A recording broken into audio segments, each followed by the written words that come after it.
Israel தொடர்ந்து தாக்குதல் நடத்தும் வேளையில் காசாவில் ஆட்சியிலிருந்து விலக ஹமாஸ் சம்மதித்திருப்பதாக வெளியாக இருக்கும் தகவல் குறித்து இஸ்ரேலில் இருந்து எமது அரசியல் பிரிவு ஆசிரியர் ஹரிஹரன் விளக்க நாம் கேட்கலாம். இஸ்ரேல் காசா யுத்தம் 563 நாட்களை தாண்டி தொடர்கிறது.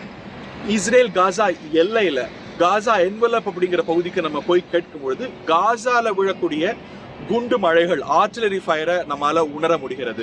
ஒரு 90க்கு மேற்பட்டோர் கடந்த 2-3 நாட்கள்ல மட்டும் இறந்திருக்கிறாங்க அப்படின்னு ஹமாஸ் அறிவித்திருக்கிறது. சர்வதேச அழுத்தங்கள் இந்த போரை முடிவுக்கு கொண்டு வரதுக்கு தொடர்கின்றன. சர்வதேச அளவுல மட்டுமல்ல, இஸ்ரேலிய அளவிலையும் உள்நாட்டு அழுத்தங்களும் தொடர்கின்றன.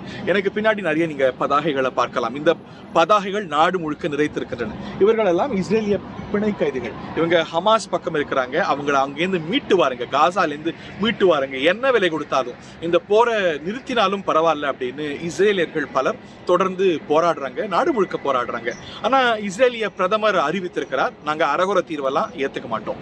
இந்த போர் நிற்கணும் அப்படின்னா ஹமாஸ் முடியணும், அது மட்டும் அல்லாது எல்லா ஹாஸ்டேஜஸையும் நம்ம மீட்கணும். இந்த தீர்வு வராம நாங்க ஒன்றும் பண்ண மாட்டோம் அப்படின்னு சொல்லிட்டாங்க. இந்த நிலையில ஒரு பாசிட்டிவ் டெவலப்மெண்ட்டை நம்ம கேள்விப்படும். அதாவது கத்தார் மற்றும் ஈஜிப்ட் முயற்சியில ஒரு ப்ரப்போசல் வச்சிருக்கிறாங்க இந்த போரை முடிவுக்கு கொண்டு வரதுக்கு. அதுக்கு 2 தரப்பும் கொடுக்க வேண்டிய விலைகள் உண்டு.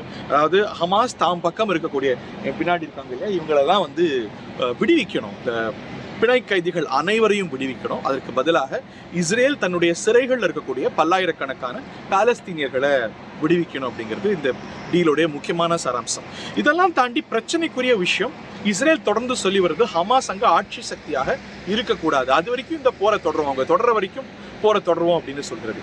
இதுல ஒரு முன்னேற்றம் இருக்கிறத பார்க்கின்றோம். இந்த ப்ரப்போசல் என்ன சொல்கிறது, ஹமாஸுக்கு மாற்றாக வேறொரு பாலஸ்தீனிய சக்தி, ஒரு பாலஸ்தீனியன் அத்தாரிட்டியோ பாலஸ்தீனிய வல்லுநர்கள் கொண்ட குழுவோ இவங்க அங்க ஆட்சி சக்தியா இருக்கிறதுக்கான இந்த தீர்வு வரும்போது இதற்கு ஹமாஸ் முன் எப்போதும் இல்லாத ஒரு சம்மதத்தை வெளிப்படுத்தி வருவதாக, சமிக்ஞைகளை வெளிப்படுத்தி வருவதாக தெரிகிறது. இது முன்னகர்ந்தால் இந்த ஒரு போரை தற்காலிகமாக இல்லை, ஒரு 5-7 ஆண்டுகள் நிறுத்தத்துக்கான ஒப்பந்தம் தான், இந்த ப்ரப்போசல் தான் இது.